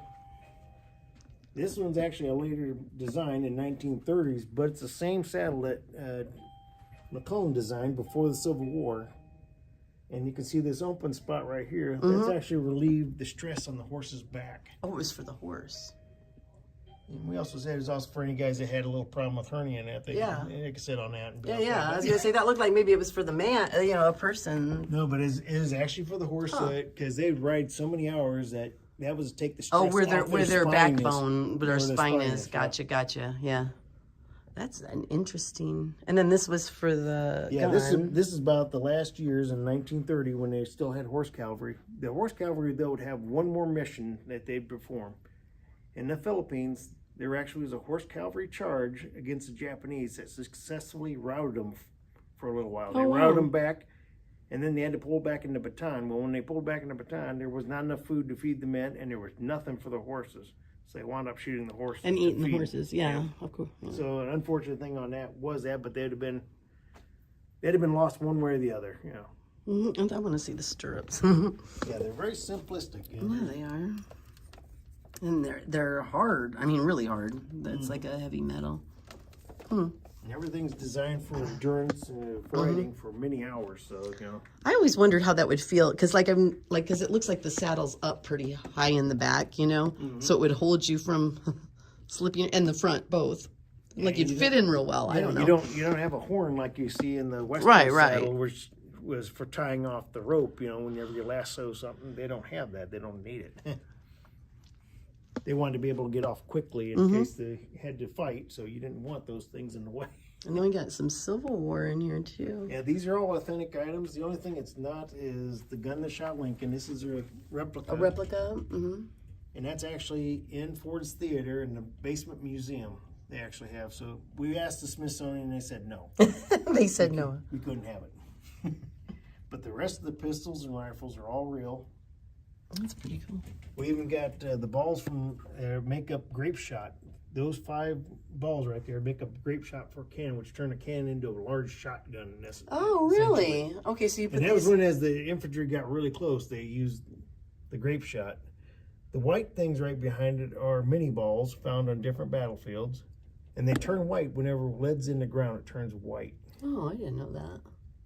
Yeah, because we actually got a mini ball. It's a real mini ball that has not turned white because it was not in the ground. So, but yeah, when in desperation, they would sometimes fire 2 of them. That's a letter of. Yeah, this is actually a discharge paper for a guy that discharged the Army, the Union Army, and that was to prove that he'd been in the Union Army and he'd done his bit for the country. And coffee, Lion coffee. What they got? Fragrant weed, tobacco. Okay, tobacco and coffee and cigarettes. Got everything on the little items. This is a unique item right here because this is a Confederate Sharps rifle. And what this is they actually copied the Sharps rifle that was created for the Union Army. So they'd capture some, and then they learned how to reproduce it, but they could never reproduce it fast enough to be real useful for them. Right. They liked the rifle, but the problem was it was actually easier to capture Union rifles than it was to make these for them. Oh, I bet it was to get the rifle and then just reuse it. Yeah, and you see a lot of foreign swords here that are made in France and elsewhere around the world.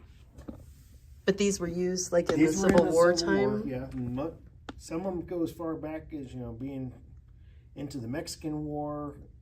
And you can see almost the War of 1812 got an 1822 French light cavalry saber. So any weapon was needed, they took. Is this real money like it used to be real money?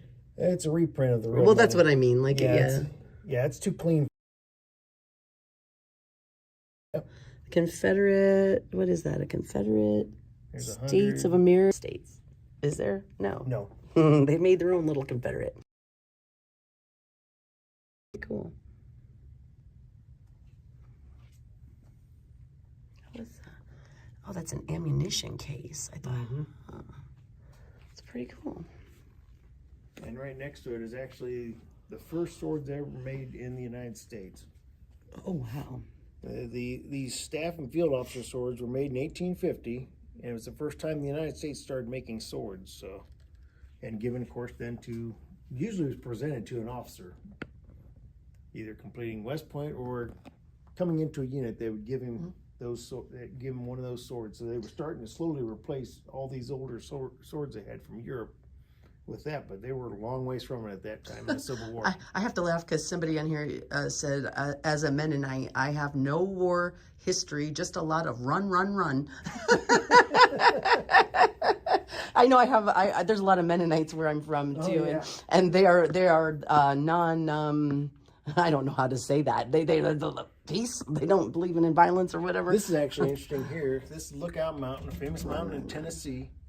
This actual picture is actually taken on another jutting that jutted out in front of them, and that's how I tell you. And of course, you can tell by the Civil War, they're just so relaxed. They're standing on the very edge; they could fall right off. I know. After all the combat and it was seen by these guys in the Civil War, it meant very little. Falling off a cliff would have been nothing as far as they were concerned. They were no longer afraid of dying for the most part. Of course, we got a unique unit. I know that roster looked here. cool. That was pretty cool. That was actually hand painted. We've lost part of it to water damage. It had been done down here in the very bottom, and we're looking to try and restore it, but we ran into a roadblock. The papers that were sent to the brigade are a little different than the papers in the company. So some of the guys were put as deserters, some guys were put... Oh, no. Well, some of the guys that deserted were actually put in other units when they were found. When they... Wouldn't Wouldn't that be horrible to always be put on something as a deserter? Well, when all you did was... They were found probably one of the other units. They didn't know where their unit was, so they became a part of another unit. Wow. But it was found out much later that they were not really deserted. They just got mislocated. Yeah, mislocated. But they're always known on that book as a deserter. That would just really suck. That is my thoughts on that. Here's actually the oldest medal in the Army, in the military. The very first one. This is a picture over here. It's the merit badge. This is what George Washington gave out to 3 non-commissioned officers in the American Army. It was the first time that an award was given out to somebody that was not an officer.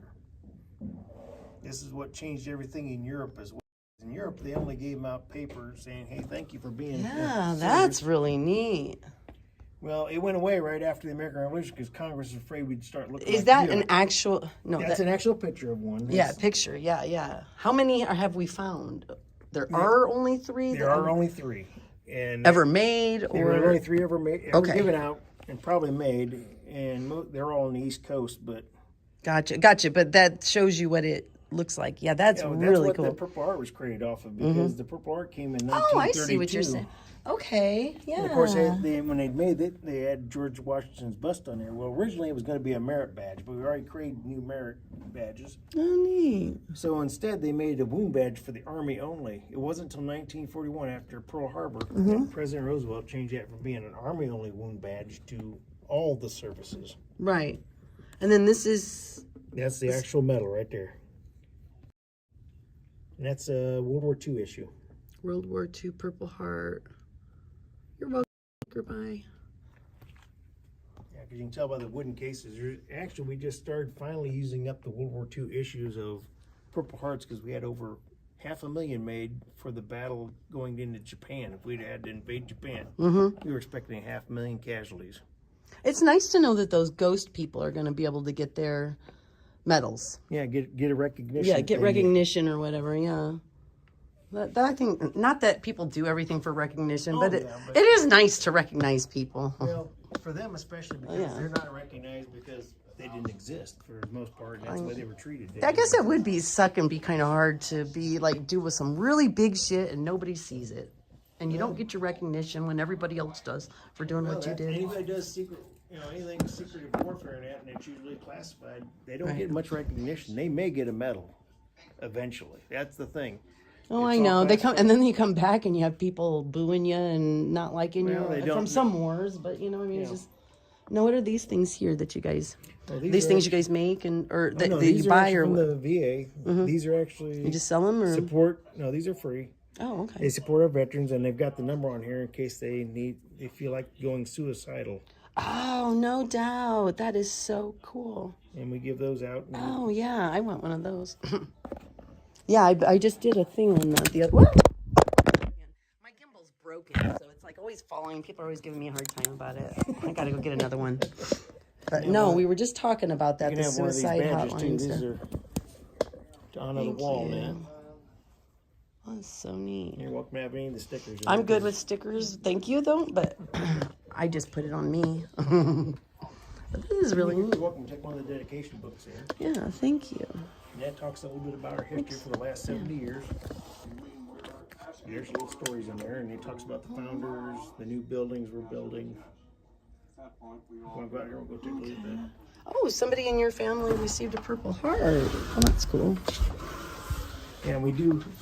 As you've seen in the Purple Heart area and the POWMI area, we actually have a place where they can add their names to that, and they'll be honored forever in the book. And it doesn't matter what state they're from, because everything here is for the entire United States. Right, I saw that. That's why I came here, was because I was just coming to Fort Wayne to. There's a restaurant I wanted to eat at, but and I come up here sometimes from Goshen just to see, because you guys have more stuff here to do. And I was like, man, I saw that was for all the veterans, and I thought that one I'm going to check out. Yeah, that's one of our founders' things. He wants everybody remembered, so they're not. Well, yeah. This was just blew me away. See the ghost tank here. Look at this. This is so cool. What's unique about this is that the net above it is the same design that they used in World War II. This net that's actually right here is what we used since Vietnam. Okay. And it's two-sided. You actually got like this dark green, and then this side has and like a depending dark on brown. You could change it up. You times the season, you can change that. And what about this one up here? What is the significance of? I see there's like some netting. Well, it's hard to see. Netting and canvas. Netting. There we go. It's easier to go this way. It's just used to break up so they can't see what's underneath it very easily. Okay, gotcha. So it's not just a It does one other thing that actually does give some shade. So it's actually a little cool underneath there. Okay, gotcha. Well, this is cool because look at, guys. I mean, like, look at. I mean, that's not hard. It's. But look at all that. Look at all this. This is just a simple design here. This not even build here. I'm gonna come back this way so I can see it better. There, that is so neat. Oh yeah.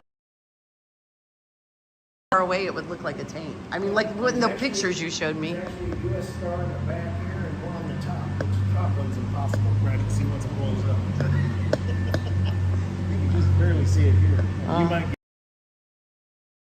see that star on the back of it. On the back. Where's it at? On the back? Right in the middle here on the back. Oh, here. back here. Okay, yeah, let me put this up here. I didn't even see that.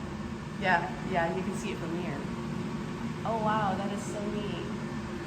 Look at that, guys. And then this is the... This is the 48 boxcar.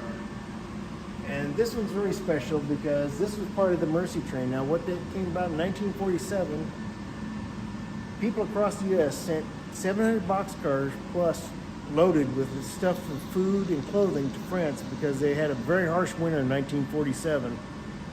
In 1949, they wanted to thank us for everything they'd done for them. So France sent 49 boxcars, and they were filled to the brim with artwork, cheese, wine, even one wedding dress in each one of them. Oh, to give really? For a soldier to give to his bride. So. Oh, my gosh. Now, see, people were telling me when I was in here by myself, they were telling me this was for the Jews. I'm like, I don't know. There seems to be a boxcar reason. Blue stripe, and then the provinces of France would be listed on here. This side would be French, the other side would be all in English. It's called 48. They could carry 40 troops with their gear or 8 horses. That's why they're called 48. Oh, okay, gotcha. But there That's is pretty another cool. significance. In World War II, they used them again for the troops and that, but they had one bad thing. Once the Nazis had taken over France, they used some of these cars as concentration camp cars to take them to the concentration camp.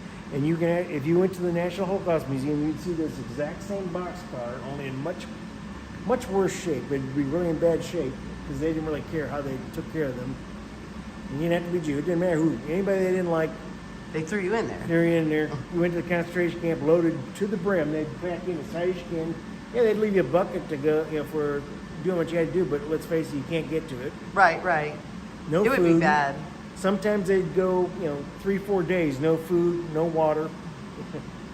I just can't And even that was- imagine. And usually when they opened the door, some people were dead already. Oh, yeah. So they literally, died on their way there. Look at how people complain about how animals are transported.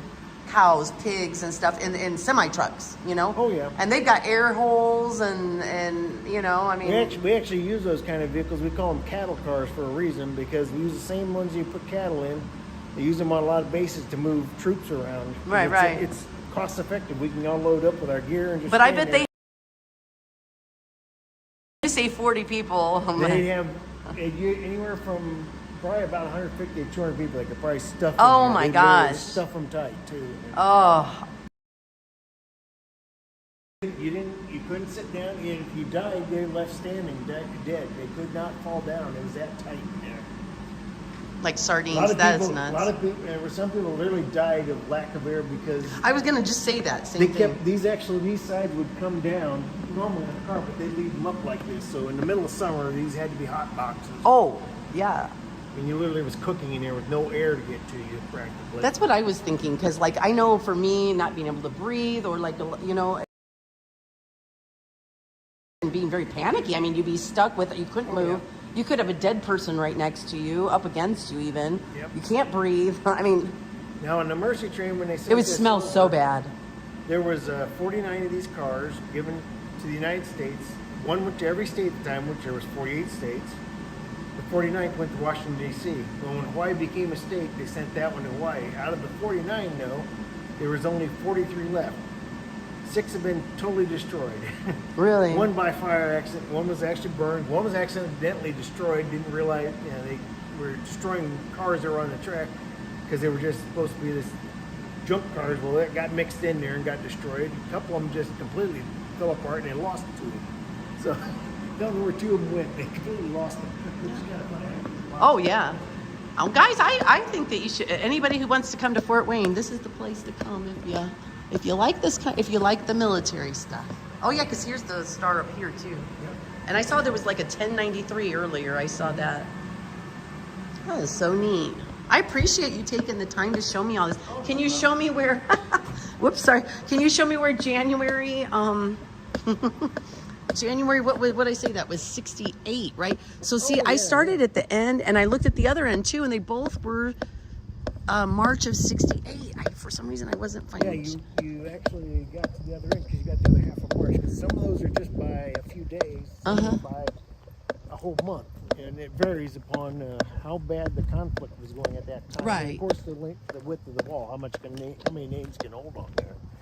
Because each I one is got put you out on here there in the the days rain. they were killed. Even on large days where you see like a whole month that they're putting the day in the order they were killed, not necessarily by their names. So that's why you don't have, everything is not by name. Right, yeah. Somebody was saying January of 68. See, and it started with Yep, there's May of 68 right here.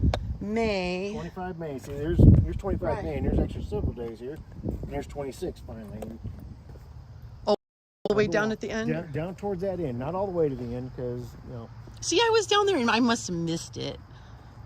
yeah, it's fairly easy and common to get mixed up on, because we had a lot of people that was like, what the heck? You got the end of the war and the beginning of the war right here. And that was actually, if you thought of this as a looping circle, it was the beginning. G. Abbott, are you still in here? Because I'm going down to look at your thing here. See if that person's still in here or not. And then there's this panel right here. This panel is actually a panel where they've missed the names that didn't get on the wall. Oh, I saw that. Yeah. As a panel in row, this is where they would be on the wall if their name was actually added to the wall. They haven't done that even in Washington because, as far as once you add just a few names, you got to move everything, Oh, right. Hey, have you ever heard of Vim Ridge? Vim Ridge. Somebody said in France that their uncle was buried in France. He died at Vim Ridge. They never really met him, but... No, I'm not familiar with Vim Ridge. Yeah. And one person says that their cousin was killed in France and it took his mother 3 years to get his remains home. Yeah, because they had to pay for him to bring him home. Oh, are you serious? Yep. So if you're... That's why there's so many people buried overseas in Europe, because you had to pay to bring the body back. Really? I did not know. Yeah, Melvin here we are, Anderson. February, Okay. January. Here's January of '68. Depending upon what day of the month here. January. He's got from here to here, depending upon what. Oh, there it is. Okay, January 68. I thought they said, look at S. Oh, Vimy Ridge. V-I-M-Y. Vimy Oh, okay. Ridge. That's you probably heard near of that? Vimy, France, so yeah. Oh, what is that noise? It's my stupid gimbal that's broken. Okay, look for Melvin Anderson. Wendy, I need to have a address or You know, a date. You got a little better, smaller amount of dates. It'll save on which panel to look on. Yeah. So I know, January 68. I finally found it, but I don't know if I have the person on here.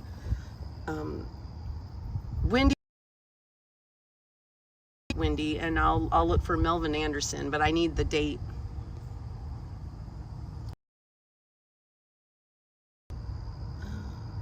See if she says anything.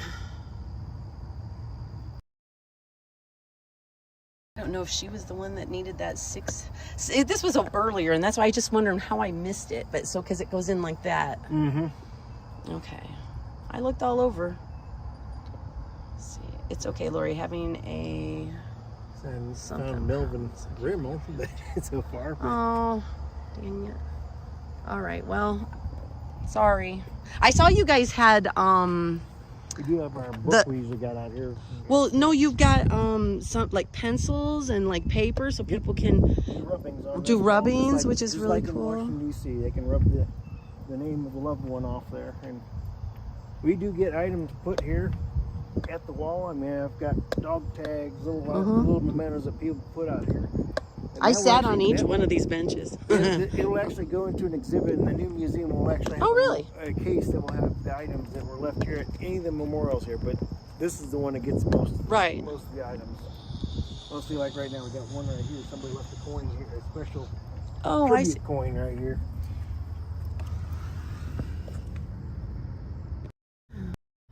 And if we turn it over, it'll actually tell which group and stuff. Yeah, there's Rider 656 of that group. Right, to remember that is so cool. And these guys will leave this stuff here for to remember them. That's like this was brought early around Memorial Day. That was brought here because it's plastic in there. And I leave it here. Yeah, because it can still. It can take the weather and it can continue. I used to work at delivering flowers. Yeah. Did you tell them about the coins in there? Yes, and I didn't see any, but I see now what that's. There's a couple of them right Yes. there. There's a penny and a dime. We cleaned it off just recently because there was so many coins on the wall here. We had to clean it up. Right. Yeah, and because this winter was starting to come. It was on my other live stream, so it's okay to redo it. So because like I had never heard of that for the pennies and all that. So go ahead if you know. Anybody to honor somebody as in the military. Oh, there's some quarters. Yep, there's some quarters there. The nickel, of course, is somebody that it's in the military that basic. A dime, you were in the same unit they were in during that time. And then the quarter, this is actually the saddest one, is the quarter represents you were there. You were with them, and they're in that unit right there. So, and there's 3 of them there. Three of them there. So somebody had 3 buddies that died that day. Wow, that is sad. Or in this case, it got between 18 April and 4 May. So we got between that time period, they'd lost 3 buddies. Wow. That they knew. To me it's sad, but like I can just imagine the emotion, for somebody, because I know, like I was telling you, my buddy, we go sometimes just to random cemeteries where he's at, where he knows there are some vets that he just goes and he kind of cleans off their because it's an older cemetery, and it was in Texas, but it was like, that's why I said I get the appreciation more and more for my military. But I don't see any with the missing now. I've seen him cry about that stuff. It's just amazing. The ones you see the crosses next to, those are the missing in action that they don't know where their body was or anything like that. Because they cannot confirm that they're actually dead, but they probably are, very likely. Usually when you have a missing action, because there was only one person that says the death and confirm the death, they usually want at least 2 to actually prove it, you know. Yeah. Unless they can recover a body. And of course, sometimes when aircraft go down, you don't get a chance to recover the body. And of course, a lot of thick jungles and that, they might lose guys that they don't know where they're at. So Yeah, that would be sad to be lost. See, and That's that why- goes that's back why to they that do- losing communication, right? that's why they continue to search for these bodies of these guys over the ages, and they still do. They just recovered 200 in Korea about 2019. Oh, really? And of course, they're identifying all those bodies of the Korean soldiers that fought in Korea. I didn't know that. Yeah, there's a bunch in Korea that they have not found, because a lot of them were the early guys or the guys that was captured and never came back. I'm gonna put this. I wanted to put that on there. Yeah. So people. They did execute prisoners in the early part of the war, because North Koreans were heading south so fast they didn't want to deal with prisoners, so they just executed them. They tied their hands up and executed them. Wow. I don't know which would be worse, being executed or having to live through some of the horror of being a prisoner, though. Sometimes you what the horrors you live through, Whether it's worth it or not, right? I mean, yes, you get out alive, but it's kind of like, you know, what did you get left at when you Yep. get done? You guys have a wonderful, wonderful place here. I really appreciate you. What was your name again? Robert Thomas. Robert, I'm Lori. I appreciate. And I'm the curator. Curator. I appreciate you taking the time. This has been really nice. I had some people on here that really enjoyed your tour, and hopefully we get some people down here. And I would love to give you a donation. I just didn't have any cash on me. That's okay. I mean, you can I always can go come on back. our site. I can come back. Okay, go Come on the back site. or Yes. Go on our site. So You go do on the that. site. So look at. I'm gonna put on your shirt here. So go, guys. Go to Veterans National Memorial Shrine and Museum, You can look it up. and we can donate Yeah, there. our website is actually called Honoring Forever. That is our website. Yeah. Okay, guys. If my mods can put that on, honoringforever.org, right? Yep. Okay, and honoringforever.org, and give him a little donation. He did a great job. Thank you so much, Robert. And there's more on there, so you can also pick up our newsletter, as well as there's more stories in that we've put on there. Okay. Explaining of veterans who've told their story or little things that have happened here. So I appreciate your service too. Thank you very much. Thank you. Yes. Day. I'm glad you made my day today. Thank you. Thank you on here too. You guys, this was really a nice day. I enjoyed this. I'm glad it didn't rain too much on me. But look at, we found 68. Yeah, he did a nice job, didn't he? He's very good. Hi, buddy. Do you want to get out? Go potty, guys. Bye. Come on. Yeah, Mommy's got your water. Get your leash. Let me get your leash on you, baby. Poor Spiky. He needs his leash. Come here. Come here, baby. There you go. Sorry. Here we go, baby boy. I know. You're so cute, dang it. You're such a cutie. All right. Come on. Come on. Let's get you out.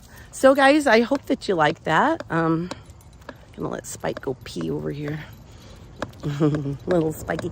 I hope you guys like that. I really did. It was kind of a nice day, something nice to do. I think Spike has to go pee-pee. But I don't even know what time it is. Yeah, this is Antifa. This is Antifa vision here. Aren't they silly? I love my country, guys. I love my country. I'm here to say I was born to die in the U.S. of A. I love who gave their life for us or who sacrificed for us. So thank you to everybody that is on here. Thank you. And guys, seriously, I didn't have any cash. I would really like to give this guy something.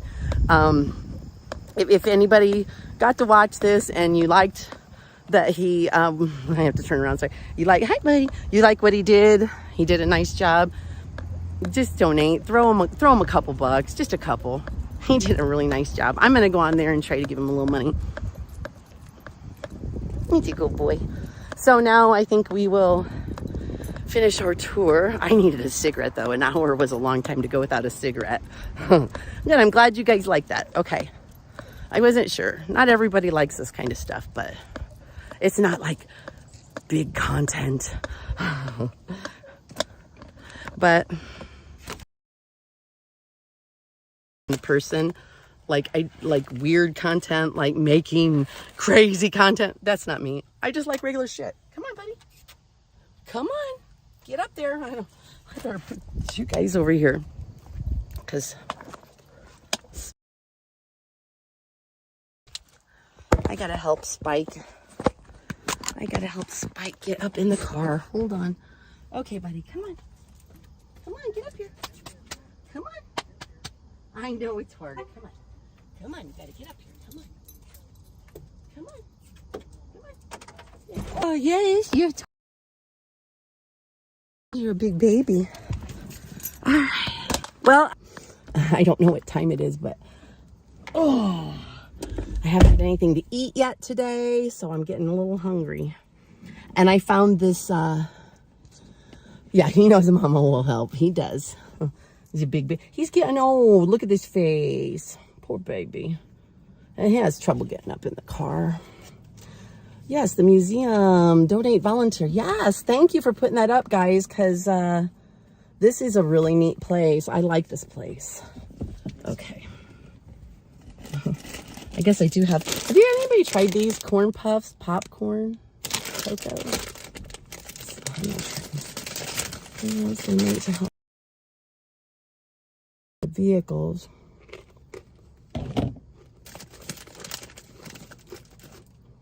I don't think I have. The ramps that they use to. Oh, I'm taking down the.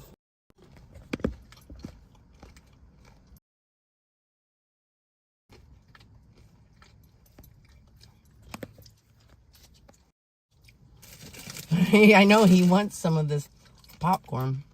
No, you cannot have my Cocoa Puff.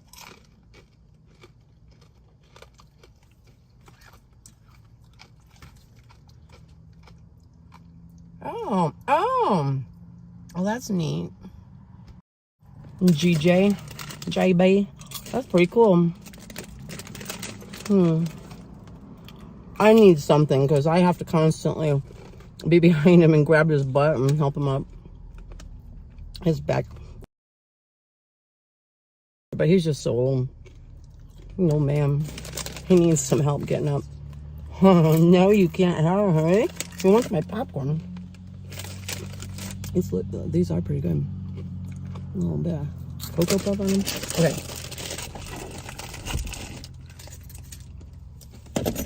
These. He was too big to lift. Yeah, it's hard to lift him. For me. Get my hair back on. So, let's go to the restaurant. I think it's time to eat. I need to eat something, guys. I'm starving. And I saw there's a nice Italian restaurant. And if you want to know where I'm at, I'm in Fort Wayne, Indiana. And this is called Driving with Miss Lori. Which should scare you. Okay, I need to plug my phone in. Let's see. Don't